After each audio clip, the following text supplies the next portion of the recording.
l'est de la RDC est toujours en proie aux affrontements. On en parle avec Patrick Mouyaya. Bonsoir. Bonsoir. Vous êtes ministre de la Communication et porte-parole du gouvernement. Roger Lumbala, jugé à Paris alors que le Congo avait demandé son extradition. C'est un affront.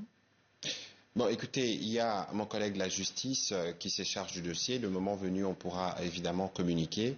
Mais ici, ce qu'il faut retenir, c'est que tous ceux qui commettent de meurtres, tous ceux qui sont responsables des exactions, je fais le parallélisme avec ce qui sévit actuellement, doivent savoir qu'il y a le temps de la justice qui va finir par arriver parce que, par exemple, pour l'Est de la République démocratique du Congo, c'est pour la première fois grâce aux efforts du président Tshisekedi que nous avons pu obtenir récemment l'ouverture d'une commission d'investigation, donc d'enquête internationale. Pour la première fois en 30 ans, nous espérons collaborer avec ceux qui viendront à la suite de la mission d'établissement de faits qui a eu lieu après les discussions qui ont eu lieu sur la situation dans l'Est de la RDC en début d'année, pour voir comment et qui les gens ont procédé à des exactions. Vous avez suivi par exemple qu'à 4-5 jours, à Goma, plus de 10 000 personnes ont été tuées et même dans ce qui se passe actuellement, il y a bien besoin de justice pour qu'on s'assure que ces choses ne se reproduisent plus. Donc ça veut dire que les processus de paix qui sont en cours, les processus de Washington et de Doha n'ont aucun effet pour le moment? Non, la question, c'est pas que les processus n'ont pas de fait.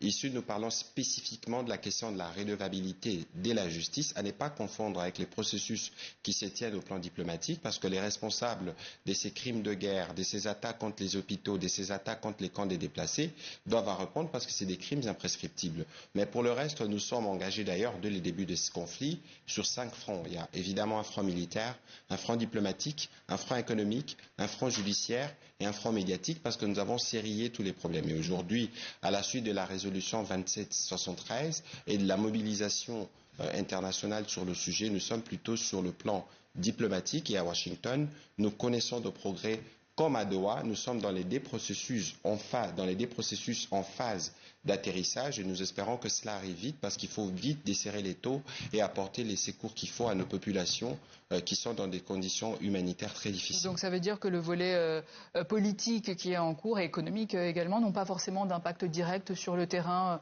pour le moment, à l'heure actuelle?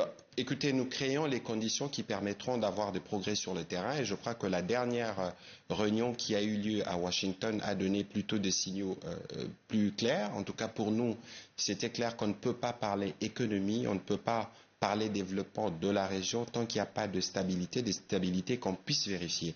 Dans les discussions de la semaine dernière, nous avons pu signer ce qu'on appelle le cadre d'intégration économique régionale plutôt paraphé en attendant les signatures de ministres des Affaires étrangères et plus tard des chefs d'État pour que, et là on a rajouté une clause qui est bien claire, qu'on ne pourra procéder à la mise en œuvre de ces cadres que lorsqu'on aura satisfait à l'exigence prévue dans l'accord du 27 juin, à savoir le CNOPS, donc ça veut dire d'une part les traitements de la question des FDLR et d'autre part les retraits des mesures dites de défense du gouvernement rwandais qui en réalité c'est leurs troupes et les matériels qu'ils ont amenés en République démocratique du Congo. Alors justement, donc une avancée sur le papier, oui, mais sur le terrain, quand le ministre rwandais des Affaires étrangères déclare sur notre plateau par exemple que les forces congolaises bombardent les positions du M23 et les populations en violation du cessez-le-feu, que répondez-vous à cela? Bon, écoutez, d'abord, je dois rappeler ici que nous sommes en phase d'atterrissage et que les dernières discussions à Washington, nous avons convenu, parce que nous sommes en phase d'atterrissage, d'éviter des propos qui peuvent être de cette nature, justement. Nous, on ne va pas aller bas, comme des coutumes de l'autre côté, mais on va rester haut pour que chacun assume ses responsabilités. Mais il y a des faits, il n'y a pas seulement que des propos, il y a des faits sur le terrain. Ici, il est évident que c'est le Rwanda qui agresse. Ici, il est évident, je le disais tout à l'heure, qu'en 5 jours, près de 10 000 Congolais ont été tués à l'occasion de l'invasion de Goma.